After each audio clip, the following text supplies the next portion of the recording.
everybody. It's so nice to be here today. I'm just overwhelmed really with, we managed to pull this together because it's been a long time in the offing talking about this collaboration. We had a collaborative webinar during COVID with CLL support, and we had an aspiration to do this.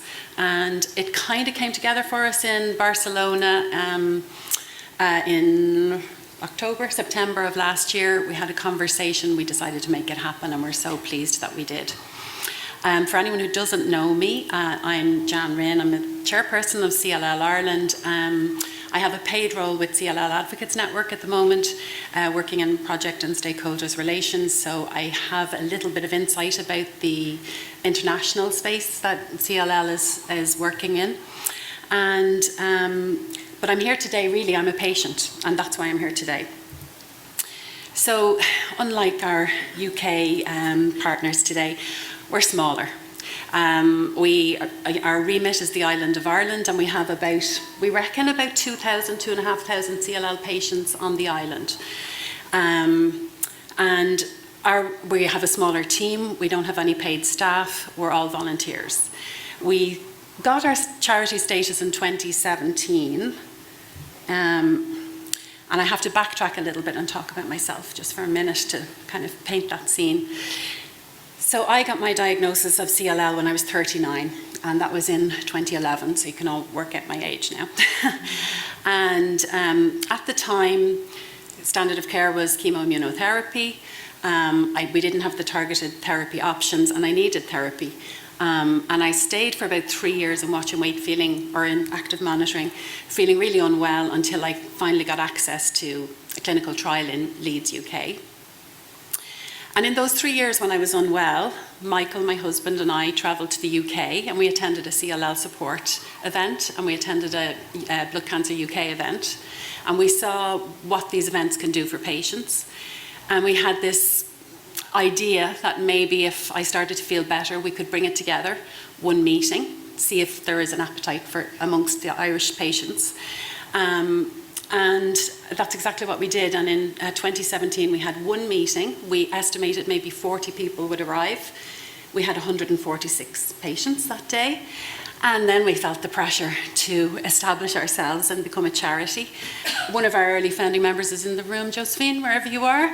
And we're so grateful because we've had many dedicated volunteers who've worked with us, who've offered their skill set, who are committed and dedicated, and who come with the patient perspective, which is so important.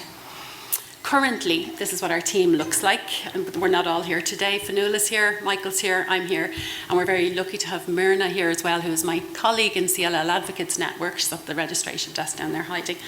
And we spend our days talking about CLL.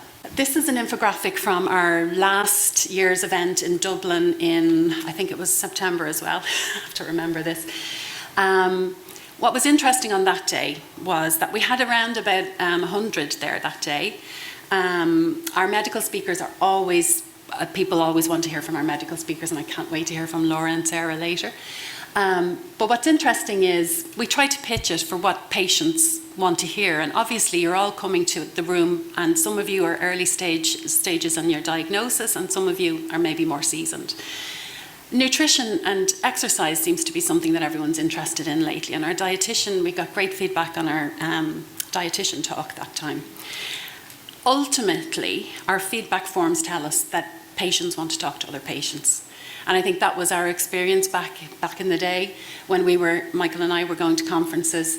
And what I love about today is that we're a nice cozy group today. And I would encourage everybody to talk to each other and find that support amongst your fellow patients. We, as I said, we're smaller, so I don't have a list of conferences that we're doing this year. Sorry, Peter, you had the list. But we do have one other conference planned this year in Galway, in the Ardalan Hotel in October. Really looking forward to that. So if anybody feels like travelling, please join us. The registrations aren't out yet, but they will be soon. The other thing I wanted to mention is our collaborations with our international friends, basically. And we have to collaborate because we're so small, and we have to lean on our friends. So today, obviously, we're sharing this event with CLL Support, and we're so grateful because we're learning, because they do things a little bit differently to how we do things, and we're definitely going to take some learnings with us. I have the little picture of that BTKI booklet there. You should each have one in your pack. It may not apply to all of you. Some of you may not be on a BTKI, but that was a booklet that took about a year to create. It was a collaboration between CLL Advocates Network, and it was funded by J&J. But it has really good information, and there was a lot of patient input in the creation of it. So I think you should read it if you can. The Lymphoma Coalition is another umbrella group that we're members of, and they're really helpful in terms of resources. Every year they give us the opportunity to share their survey, and if we get more than 100 responses, we get a country-specific report which tells us what our Irish patients want, and it helps us decide our activities for next year and our strategy. Really, that's all I wanted to say, but I suppose just to finish by saying thank you to CLL Support. It's been great to partner on this one. I had one other thing in my mind. There is an international study out there for those of you who are on a BTKI treatment for more than 6 months. And it's a small reimbursement for telling your story. And if anyone's interested, come to me or Myrna at the end. And I have an email address you can, if anyone was interested, because the research is so important. And that's it from me.